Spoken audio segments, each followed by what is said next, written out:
ኪሎ አይኖርም ነበር። የትምክህት አይደለም፣ ሀቅ ነው። ሀቅ ነው። ጠቅላይ ሚኒስትሩ ቴሌቪዥን ላይ መጥቶ ያለምንም አስገዳጅነት ኤርትራ ባትኖር ኖሮ ምን ይውጠን ነበር ብሎ ነው የተናገረው።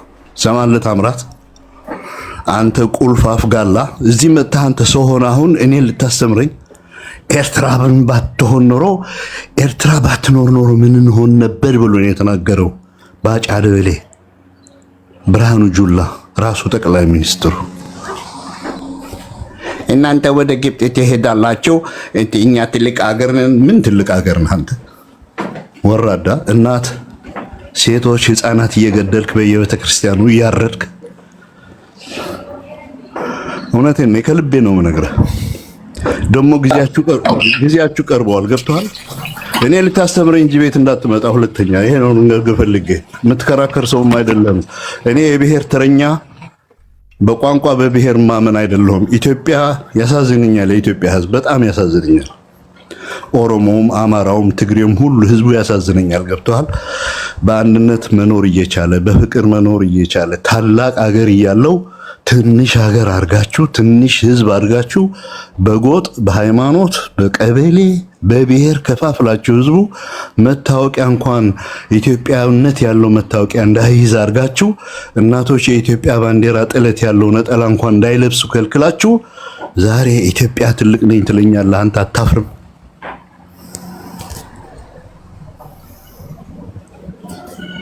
ድብደባው በዛበት ታምራት ወርጣ ባናይ ባቂ ያው አዶሎይስ በጣም እናመሰግናለን።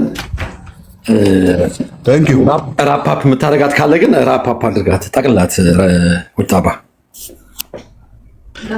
አንዳንዴ ስሜታዊ መሆን በጣም ያስቸግራል። ገብቷል? ሶሪ ለቃላቴ፣ ግን እንዲህ አይነት ሰዎች ናቸው። አየህ ዛሬ አርሲ ውስጥ ያለው ጭፍጨፋ፣ የትኛውም ቦታ ኢትዮጵያ ውስጥ ያለው ጭፍጨፋ እንደ ሰው እኔ ያሳዝነኛል፣ በጣም ያሳዝነኛል። ኦሮሞም ይግደል፣ ኦሮሞም ቢገደል ማለት ነው እንደ ሰው ለምን ይገደላል? ዛሬ ኢትዮጵያ እንደዛ መሆን ነበረበት። ስለ እውነት እኔ ብዙ መስራት እየቻለ የ2018 የሰላም እድል እንድናጣ ያደረገ ይሄ ወራዳ መሪ ገብተዋል። ስንትና ስንት ፕሮጀክት ነበረ። ዛሬ ኢትዮጵያና ኤርትራ ስለ ቀይ ባህር ስለ ወደብ አይናገሩም ነበር። ኤርትራ ያስቀመጠችው ሀቅ አለ። ምን ወደ አይደለም ኢትዮጵያ ለሌላም ቢሆን ወደቡ በነፃ ይገለገሉታል ነው ያለው። ይህም ኤርትራ ቤኔፊት አላት። ከዚህ ታውቃላችሁ እናንተ። የኤርትራ መንግስት ይወነጅሉታል። ኢትዮጵያ እንድትበታተን ይሰራል። ኢሳያስ ሻዕቢያ ምናምን ሲወነጅሉ ነው የምሰማው። ደግሞም ስለ ኢትዮጵያ አንድነት ጥብቅና ከ40 ዓመታት በላይ በዚህ ፖለቲካው አቋሙ የጸና አቋም ያለው ሻዕቢያ ብቻ ነው። ከሚገርም በአንደኛው ድርጅታዊ ጉባኤ በሁለተኛው ድርጅታዊ ጉባኤ የሻዕቢያ ማዕከላዊ ኮሚቴ የወሰነው ውሳኔ ተመልከቱት፣ እባካችሁ ተመልከቱት፣ እዩት። ኢትዮጵያ እንደ ህዝብ፣ የኢትዮጵያ ህዝብ እንደ ህዝብ፣ አገሪቱ እንደ አገር ያላቸውን ፖለቲካዊ ችግር የብሔር ጥያቄ ምንም በክብ ጠረጴዛ ፈተው እንደ አንድ ሀገር መጽናት አለባቸው ብሎ የቆመ ድርጅት ነው። እንደ መንግስት ከቆመ በኋላም ይሄ እምነቱና አቋሙ አልቀየረም። ስቲል ይሄ መንግስት እስከዛሬ ድረስ በኤርትራ ህዝብና ወጣቶች ይከሰሳል። ገብቷል? ለምን አትበታተንም ኢትዮጵያ? ለምንድን ነው እኛ ዋጋ የምንከፍለው ብሎ ወጣቱም ህዝቡም ሁሌ ይከሰዋል ለመንግስት። ግን አይደለም፣ ኢትዮጵያ ታላቅ ሀገር ነች። ችግሩ መሪዎቹ ላይ እንጂ ህዝቡ ላይ አይደለም። ህዝቡ የማይፈልገው የብሔር ፖለቲካ ስለተጫነው ነው። ያ ህዝብ የዋህ ህዝብ ነው። ያ ህዝብ በአንድነትና በሰላም መኖር ይችላል። ከጎረቤቶቹ ጋር በፍቅር መኖር ይችላል። ጥሩ አመራርና መሪነት ካገኘ ብሎ የሚያምን መንግስት። እንግዲህ እዚህ ያላችሁ ኤርትራውያኖች ትሰማላችሁ። በየመድረኩ ኤርትራውያኖች እሪ እያሉ ነው። ስንት ዋጋ ከፈልን፣ ስቲል እየከፈልን ነው። እና በመንግስት ደረጃ ድሮም እንደ ድርጅት አቋሙ ኢፒኤልኤፍ እንደዛ ነው። ስቲል ነው፣ አልተቀየረም። እንደ አንድ መንግስት ማድረግ የሚገባውን ነገር እንደሚያደርግ አምናለሁ። ግን ደግሞ ሁሌ ይወነጀላል በኢትዮጵያ መሪዎች፣ በኢትዮጵያ ሕዝብ አይደለም ግን በኢትዮጵያ መሪዎች ያላቸው የውስጥ ጦስ ለመሸፈን መንግስቱ ኃይለማርያም ኤርትራን ለአረብ ሊሸጡ ይፈልጋሉ ብሎ ሲዘምር 17 ዓመት ሙሉ የኢትዮጵያ ሕዝብ በየበረሃው በየጦርነቱ ሲማግድ መጨረሻ ላይ ራሱ ሸሽቶ እርፍ አለው ዛምቢያ ሄደው። እነ መለስ ዜናዊ ራሳቸው ያወጡት ፌዴራሊዝም ወይ ኢትዮጵያ በብሔር እንድትካለል ያደረጉት ሻዕቢያ እንዳደረገው አድርገው በሶስተኛው ወገን እያስወሩ ኤርትራውያኖች እንዲመቱና እንዲጠሉ ሲያደርጉ ነበር በኢትዮጵያ ፖለቲካ ውስጥ። መጨረሻ ላይ 2018 ደግሞ ይሄ ሰውዬ መጣና ችግሩ ገብቶናል፣ ከኤርትራ ጋር ያለው ችግር ታሪካዊ ለረጅም ጊዜ የቆየ ችግር፣ ደም ያፋሰሰ ችግር ለአንዴና ለመጨረሻ ጊዜ እንፈተዋለን። ገብቶሃል? እኛና ኢትዮጵያ አይደለም፣ እኛና ኢትዮጵያ፣ ሶማሊያ፣ ኡጋንዳ፣ ሱዳን፣ የዚህ አፍሪካ ቀንድ ያሉ ሀገሮች እኮ ኢንተግሬት ለማድረግ ታስበው ነበር። ዛሬ ድንበር አልባ ይሆን ነበር። በአንድ ካረንሲ እንተዳደር ነበር። ኢትዮጵያ የባህር በር፣ የባህር ወደብ ገለመለ እንደ ፕራይመሪ ጥያቄ እንኳን አይመጣም ነበር። ገብቷል? የተፈለገው ሌላ ነበረ። ይሄ አኮላሸው መለስ ዜናዊ ነው። ይሄ ተሰንዷል። ዊኪሊክስ የጻፈው ያለ ተመልከቱት ሂዳችሁ። እነ ሱዛን ራይስ እንደ ኮንዶሊዛ ራይስ ይሄንን የ1993 በፈረንጆች አቆጣጠር ኤርትራ ያቀረበችው ፕሮፖዛል የአፍሪካ ቀንድ ሀገሮች ኢንተግሬት ለማድረግ በኢኮኖሚ ምጽዋ፣ አሰብ፣ ዘይላ፣ ሌሎች ወደቦች በሙሉ ፍሪፖርት ለማድረግ የምስራቅ አፍሪካ ሀገሮች ህብረት ለመፍጠር ከዛ ወደ ብዙ ነገር ለመሄድ ተፈልጎ ነበር፣ ግን አከሸፉት። ወደ ጦርነት ገባን። ያ ሁሉ ዋጋ ተከፈለ። አሁን ኢትዮጵያ በዚህ መልኩ ዛሬ በብሔር በሃይማኖት መገዳደል ኢትዮጵያ ውስጥ ሲገባ ነበር? አይገባም፣ በፍጹም አይገባም። ኢትዮጵያ ታላቅ ሀገር ነች፣ ታላቅ ህዝብ ነው። ይውደዱም ይጥሉም ኢትዮጵያ ተፈጥራለች፣ ህዝቡም እዛ ተፈጥሯል። ኢንተግሬት አይደለም የኢትዮጵያ ህዝብ ኦሮሞ፣ አማራ፣ ትግሬ ምናምን የሌላ የአፍሪካ ቀንድ ህዝቦች እንኳን ተዋልደዋል እዛ። ሶማሌ ከኢትዮጵያ፣ ሱዳን ከኢትዮጵያ፣ ኤርትራ ከኢትዮጵያ ከምን ግን ተመልከቱ። በቃ የማይረቡ ሰዎች ፖለቲካውን ይዘውት እንደነ ታምራት አይነት በሰው ደም ሲጨማለቁ በሰው ደም ሲጫወቱ ገባ። በዚህ በ60 ዓመት ውስጥ በኤርትራና በኢትዮጵያ ጦርነት ውስጥ ያለቀው ህዝብ ከ3 ሚሊዮን በላይ ህዝብ ነው ያለቀው። ከ3 ሚሊዮን ህዝብ ኢኮኖሚውስ፣ ሀብቱ፣ ሰላም መታጣቱ ራሱ ዋይ አንድ ቀን ሰላም አይታሰብም። እዚህ አካባቢ በሰላም መኖር አንችልም። አሁን እዚህ መጥቶ ታምራት ከግብፅ ጋር ተገናኛችሁ። አንተ ነው የምትመርጠልኝ ወዳጄ።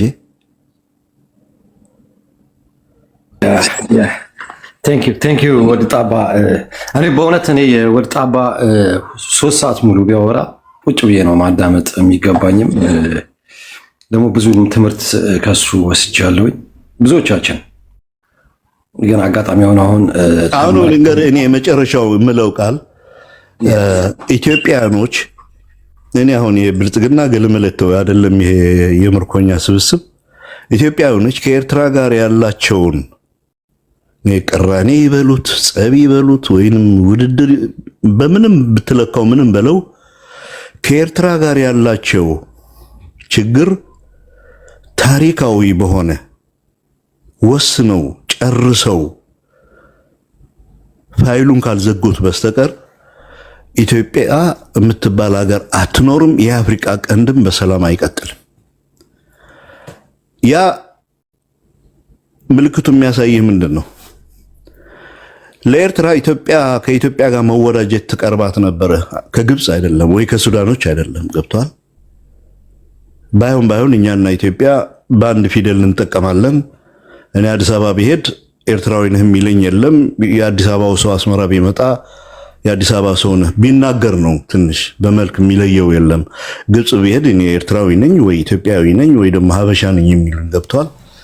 እና ይህንን መሰረታዊ ችግር ለአንዴና ለመጨረሻ ጊዜ ካልፈቱት በስተቀር ነው የምልህ እኛ ሁል ጊዜ እንደ ሀገር እንደ ህዝብ የተጠቃን የተወረርን 130 ሚሊዮን ነን 150 ሚሊዮን ነን እንበላችኋለን የሚል እንደዚህ አይነት ኮሎኔሉ ወራዳ ኮሎኔል ይሄ የበሻሻው ልክ መንግስቱ ኃይለማርያምና ይሄ ባለጌ አንድ ናቸው የሚል መሪ በመጣ ቁጥር ወደ ጦርነት ጠመንጃ የምንስብ ከሆነ አስቸጋሪ ነው። ስለዚህ እኛ ብቻችን መሆን አንፈልግም፣ የግድ ነው ሳይድ እንፈልጋለን። ገብተዋል። ይሄ የተለመደ አሰራር እኮ ነው። ቅድም የገለጽከው ነገር አለ ስለ ዓለም ኢኮኖሚ፣ ስለ ዓለም የኃይል አሰላለፍ፣ በኢራን ምክንያት የተፈጠረው ቻንስ አለ፣ እድል አለ። ያ ሁሉ እንኳን ሳንቆጥረው ነው የምልህ ራሳችን እንደ ሀገር ለማጽናት ከሰይጣንን ጋር ቢሆን ኢትዮጵያ እንዋጋታለን እስከ መጨረሻ ድረስ።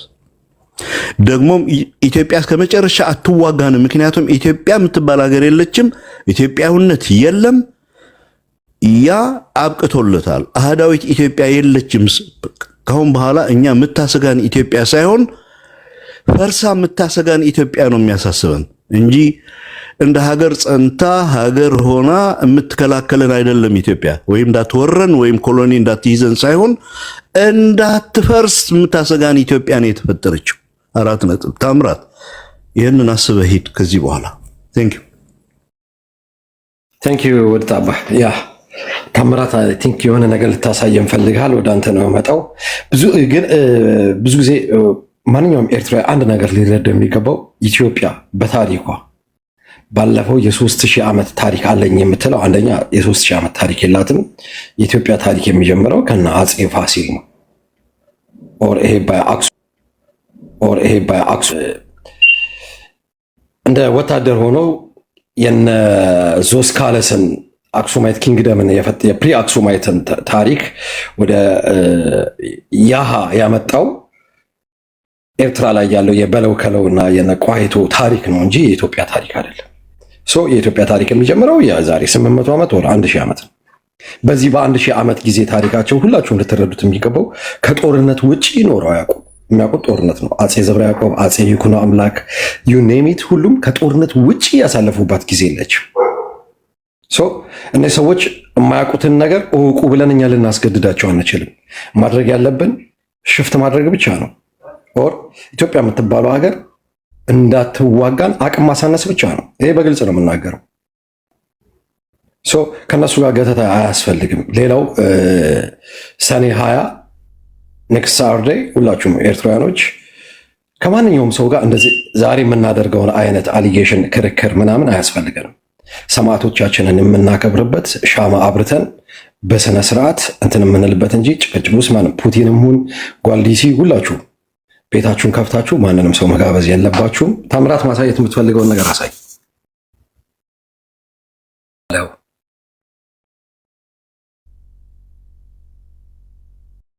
ታምራት ሚዩት ነህ።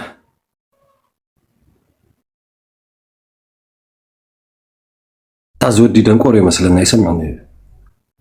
ታምራት ሰማኝ ከሆነ ሚዩት ነህ። አይሰማም? አሁን ትሰማለህ?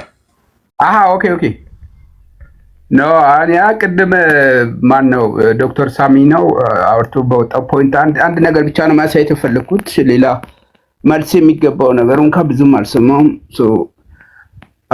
ምን ነበረ እሱ ሳሚ ቅድም የተናገረው ምንድነው?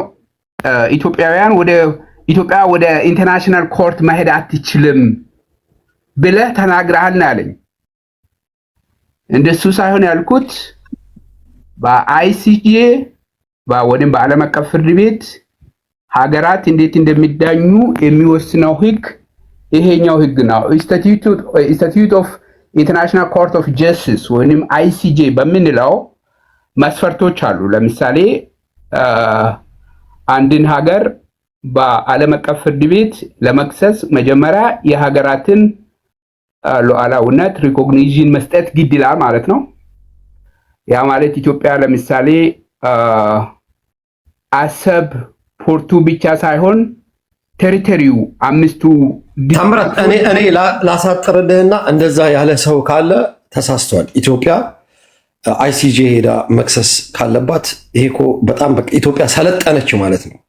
አሁን ችግሩ ኢትዮጵያ ቀደም እያልኩ ነው ያለፈው የ1000 ዓመት ታሪካችሁ ነገሮች መሄድ የምትፈልጉት ከጦርነት ውጪ አይደለም እንጂ ይሄማ በቃ እኮ ከዛፍ ላይ ወርዳችሁ እንደ ሰው ሰልጥናችሁ ኮርት ላይ ከሄዳችሁ በጣም ጥሩ ነገር እኮ ነውና መሄድ አትችልም ያለ ሰው ካለ ተሳስቷል። እኔ እዚህ ጋር እንትን ላድርግልህና ሌላ ነገር ላይ ብትሄድበት ጥሩ ነው። አይሲጄ መሄድ ከፈለጋችሁ መሄድ ትችላላችሁ። ኤኒዌይስ አርቲክል 34 ላይ ያለውን ለማሳየት ነው የፈለኩት። ኦንሊ ስቴትስ ሜይ ቢ ፓርቲስ ኢን ኬዝስ ቢፎር ዘ ኮርት ይላል። ያ ማለት ኢትዮጵያ የግዛት ጥያቄ የሚታነሳ ከሆነ ሉዓላዊነት ስላልተቀበለች በዓለም አቀፍ ሕግ የሚታነሳው ጥያቄ መብት ያለው በዓለም አቀፍ ሕግ እውቅና ያለው ቢሆንም የአንድን ስቴት ሶቨርኒቲውን ጥያቄ ውስጥ ካስገባ መክሰስ አትችልም ነው። መብት የለህም ሳይሆን መክሰስ አትችልም ነው። that is the first logic። ሁለተኛ የአርቲክል 36 ሳብ አርቲክል 2 ላይ ያለው ነው። በዚህ እንትን ላይ the state parties to the present statute may at any time declare that they recognize as compulsory ipso facto and without special agreement in relation to any other states accepting the same obligation the jurisdictions of the court in all legal disputes concerning the interpretations of a treaty any questions of አንተ ምንድነው የሚነግረን ያለው እዛ ህግ ነው አልገባኝም ግራ ገባኝ እኮ ትችላለህ እኮ አለ እኮ ሁለተኛ ነገር ታምራት አንድ ነገር አንተ ሊረዳ የሚገባው ኢትዮጵያ እንደ ሀገር as a head of state ኢትዮጵያን ወክሎ አብይ አህመድ ይሁን ሚኒሊክ መለስ ይሁን ኃይለማርያም የፈረሙት እንትን ጀነሬሽን ቱ ጀነሬሽን የሚሄድ ነገር ነው። as a head of state የፈረመው መለስ ዜናዊ ብዙ ጊዜ አሁን መለስ ዜናዊ ኤርትራን አስገነጠለ ስለምትሉ የመለሰን እንተውልህና አብይ አህመድ አሊ ሳውዲ አረቢያ ላይ 2018 ዓመተ ምህረት ሳውዲ አረቢያ ላይ የአልጀርሱን ስምምነት ያለምንም ቅድመ ሁኔታ እቀበላለሁኝ ብሎ ድርግም አድርጎ የፈረመው ደግሞ አብይ ነው። ሚኒሊክን አትክሰሱት ኤርትራን ሄዶ አልተዋጋም የሚለውን ምናምን የምታወሩት ነገር አለ። የእናቴ መቀነት አደናቀፈኝ ድርቅ መጣ መቀለብ አልች ተወሱን መለስ ዜናዊ እናቱ የአዲኳላ ሰው ነች፣ ኤርትራዊ ነው፣ አስገንጣይ ነው። እሱንም ቶ ያንተው ጠቅላይ ሚኒስቴር አብይ አህመድ አሊ ኤርትራን ከራሱ ዱሜራ እስከ ራስ ቄሳር የፈረደው ፍርድ የአልጀርሱ ስምምነት እሱን እቀበላለሁ ብሎ ድርግም አድርጎ ፈርሞልሃል። አብይ መፈረም እኮ ብቻውን በቃ አይደለም። በኢትዮጵያ ኮንስቲቱሽናል ሲስተም በኮንስቲቱሽኑ አንቀጽ 55 ኢንተርናሽናል ኮርት ስትሄድ መጀመሪያ አብይ የሚጠየቀው ጥያቄ ቆይ ለምን አታዳምጥም? ወይንስ ብቻችሁ ላጲሶ አንድ ጊዜ ንገረኝ። እኔ ህጉ አለ። አልመልስልም፣ ችግር የለውም። ቆይ ተራው የእኔ ነው። ማይኮ ልጨርስ አንድ ደቂቃ። ህግ ነው ለመማር ማን ነው አድሚን ነው ለመጠየቅ የቤቱ አድሚን ነው። ስለ ህጉ ነው ልትነግረን ወይስ ኢትዮጵያ መብት አላት ነው የምትለን? እስኪ ከሁለቱ አንዱ። I don't have any answer for you። ለአንተ የሚመልሰው መልስ የለኝም። ዲሲፕሊን ላላቸው ሰዎች ብቻ ነው ሪያክት ማድረገው። በቃ አንተ በቃ ውረድ። ኦኬ ቅድም ደስ ብሎ ሲትሰማ ነበር። በእናትህ ላጲሶ ህግ እኔ ኢትዮጵያ መብት ካላት በዚህ አንቀጽ የኤርትራ ሉዓላዊነት አትቀበልም፣ ኢትዮጵያ ማፍረስ ትችላለች፣ በህጉ አንጻር እንዲህ ነው ካል ህጉማ መጽሐፍ እኮ ነው ተጽፏል፣ ማንም ሰው ያነበዋል። ወይኔ ታምራትን አውርዳለሁ ብዬ እኔ ራሴ ወረድኩኝ። ታምራት ተርፋለሽ። አትልፋ እንዴ እኔ ሰው ውስጥ ይሄን ፍራጃይል አደርጋለሁ ብዬ ጠብቄ አላውቅም። ለካ ፓወርፉል በጣም ዛሬ ነው ገረመኝ።